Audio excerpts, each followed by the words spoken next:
Michelle, I can tell you we just arrived here just in the outskirts of Randfontein, west of Johannesburg, as we head to the western part of the Gauteng province. This is a farming community, judging by its location and the setup. It's not a busy road at all, and we do understand that 4 people have been gunned down in a shootout between the South African Police Service, and they were following up on intelligence, and this is where then the suspects started firing at police officers, and police had to return the shots, and that's all. That's the basic information we have at this point. But what's very interesting though, Michelle, is that not so long ago, about a week ago, there was another shootout where over 3 people were gunned down in a fire exchange in Johannesburg, Crown Mines.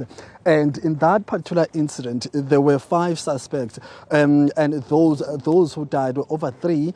But what was interesting about that is that the police officers were following up on intelligence, which eventually identified that the car that was used in that shootout was involved in a robbery down in KwaZulu-Natal. So law enforcement agencies, intelligence, technical teams from both provinces then cornered and followed up on their intelligence, and that's when they started now, exchanging fire with those suspects. So just a week later, we're here now in Gauteng again, but on a total different side of the province in the West Rand, where there is another shootout. So it begs the question and the efforts that are really, been put up, have been set up by the police intelligence services in terms of cracking down on cash in transit in Gauteng. You also remember that there was a concern by law enforcement, especially, during the statistics which were issued by Police Minister Senzo Mchunu earlier this year,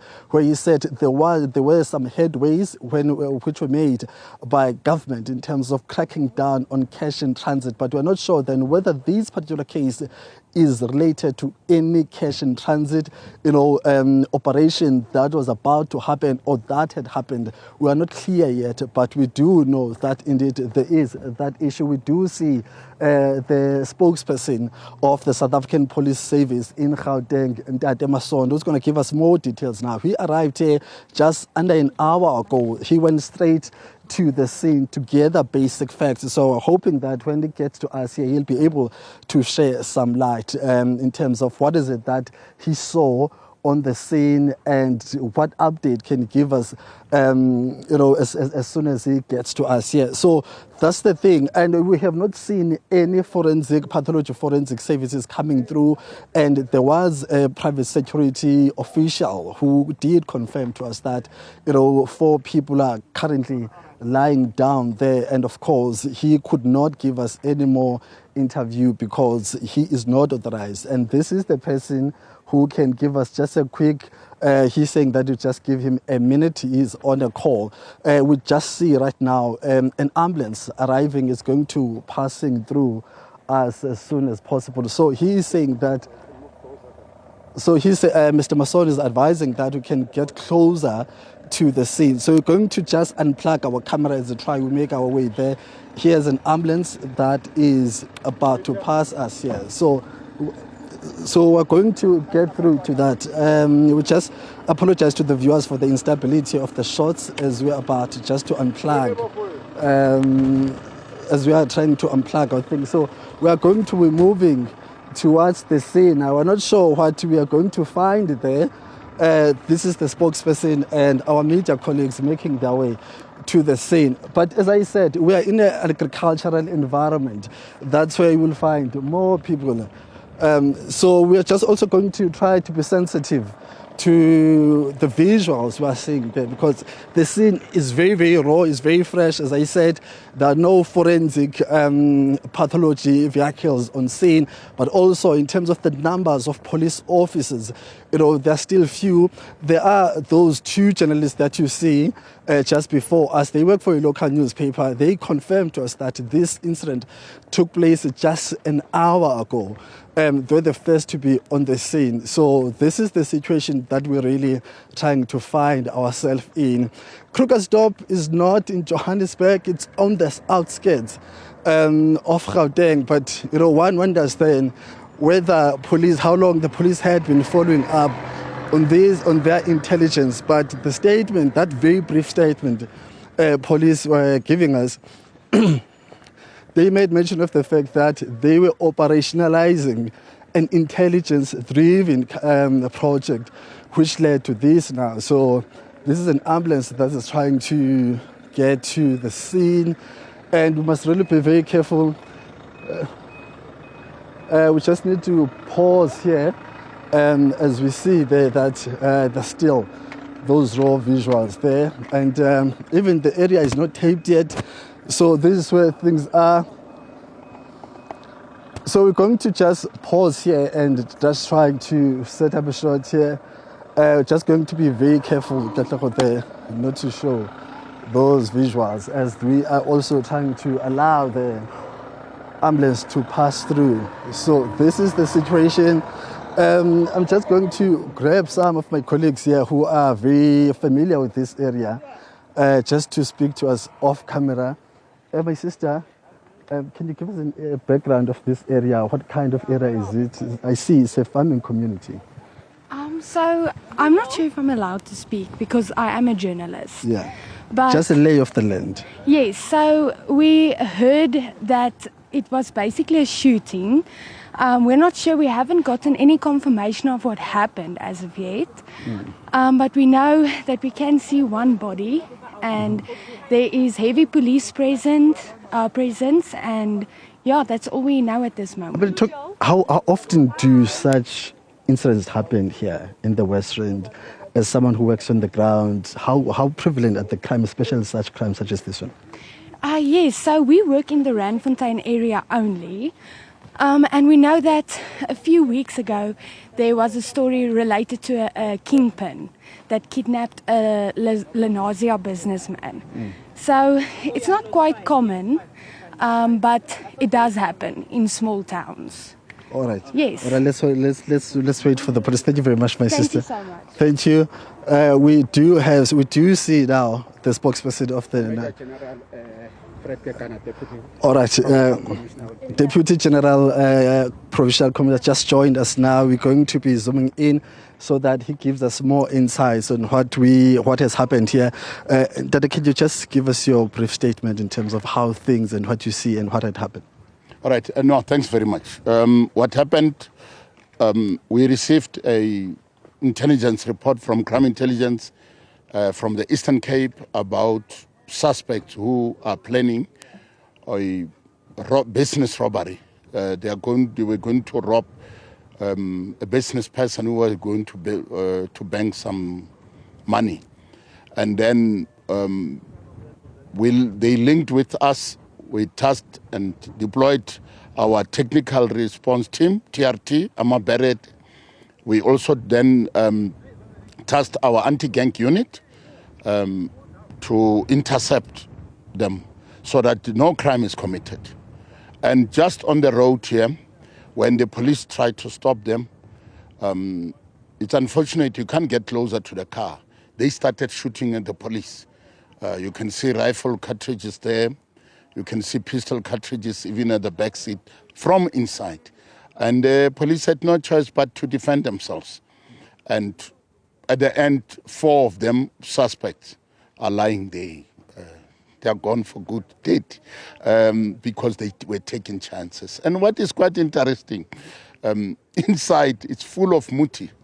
They put a lot of muti on the seats, and on the petrol cover tank, they say prayer is the key. Now we don't know which one worked for them because both clashed because they were doing something which either the muti didn't work or even the prayers were prayers for the police to succeed, to intercept and eliminate what they want to do on the road.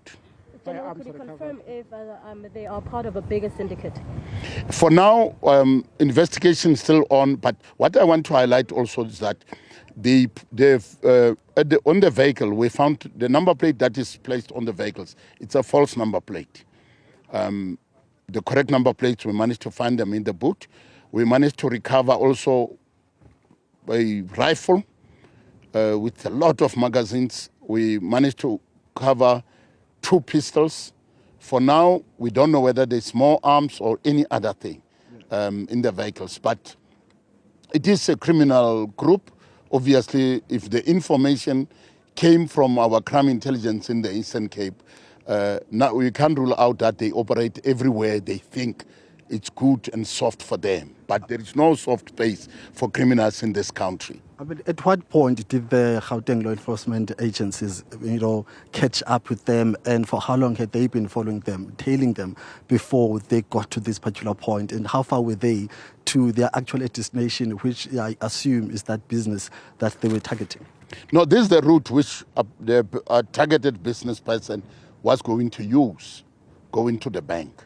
And it's within the vicinity of Randfontein Police Precinct, where the business person is based and where the business person was going to bank the money. Yes, and the police tried to stop them right here in the middle of the road. That's when they said, you can't stop us, police. We are armed, we'll deal with you, police. And the police had no choice to say, but criminals cannot rule and cannot be allowed to think they can rule this country. Hence, the criminals are the ones who are lying dead, and the police officials, last man standing. And the captain, a lady captain, was in charge of the team. I mean, looking at the scenario that they were about to really carry out, have law enforcement agencies reached out to that particular business person? Did your officers on the ground at any point engage with her or him in terms of the operation? I know it might not go very deeper, but give us more insights in terms of what then happened before or just after this incident. No, our duty is crime prevention, to observe and protect. And what happened here is that the police job is to protect lives and property. And that's what happened. The one, whether the people were informed or not informed, we are operational people. We deal with operational things as they come. And that's what happened. And if there is any other things like business person being informed, it's not something which we can inform you now. But what matters most is that we prevented harm, we prevented robbery of someone's property by illegal or unauthorized people coming using violence. That's what happened. What is being done differently? Because this is just under a week or 7 days. This is the second mass shooting we are dealing with in Gauteng. What is it that is being done, and what trend are you picking up as you really engage with criminals, as you said? But unfortunately, most of them do not make it out, do not survive. What is it that's being done in the province? What trends are you picking up in terms of these organized crimes, whether it's cash in transit or business robberies? As we are a South African police service, our intelligence, crime intelligence, is hard at work. Every little information they give about criminality and criminals, including our communities that are giving information to us as law enforcement, we don't take it for granted. We follow up to the latter. And that on its own assists us to come to this type of successes. Hence, you can see we intercepted them before they can even commit a cash in transitized or armed robbery where the poor business person, valuable hard work was going to go into flames by criminals who thought they can rule and do as they wish. But we are hard at work. We don't compromise, and we are very, very vigilant when it comes to our safety as law enforcement. The teams that were involved here, it's Crime Intelligence Eastern Cape, our TRT Gauteng, our Anti-Gang Gauteng, and Fidelity Security Company was part and parcel of this whole operation. And there is no space for criminals. There will be no space for any criminality anywhere in this province and in the country. Therefore, and criminals, when the police want to do their work, say, stop, let's search, let's do this, they must cooperate. They mustn't try to take police head on. Hence, we find ourselves in this because they don't cooperate.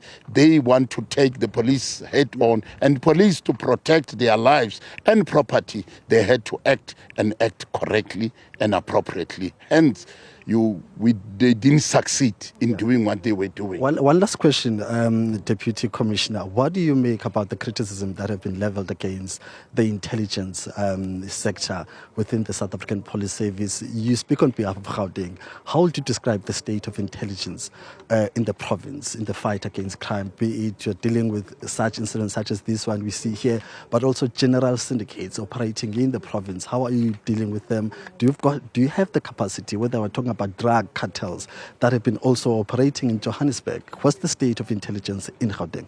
No, our intelligence, it's, I'll say, they are doing their best. And intelligence, mind you, start with human beings, the community, the people who see, the people who know, by sharing it with the right people. And immediately when they share it with the right people will act. And in this case, they shared with our own crime intelligence, who did their work to check the routes, the people involved, the vehicles involved, what time, what date, and that's why we are here, successfully so.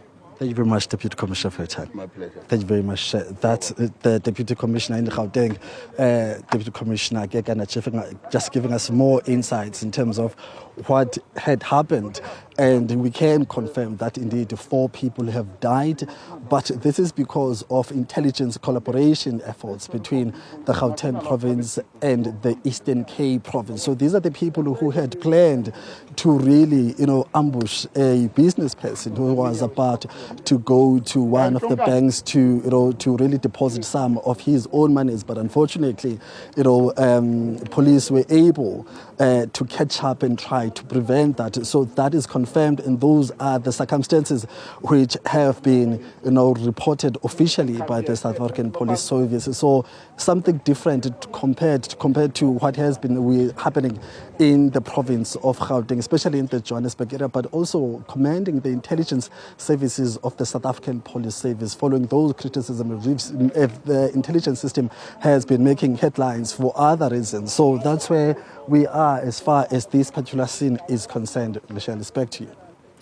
Yeah, certainly, Ziniko. Very interesting to hear how Eastern Cape and Gauteng intelligence have come together to intercept what would have been, no doubt, a catastrophic robbery, now resulting in the death of these 4 suspects. Ziniko Mhlaba is live to us on what is quite a fresh scene still in Randfontein on Gauteng's West Rand. 4 suspects killed in a shootout with police.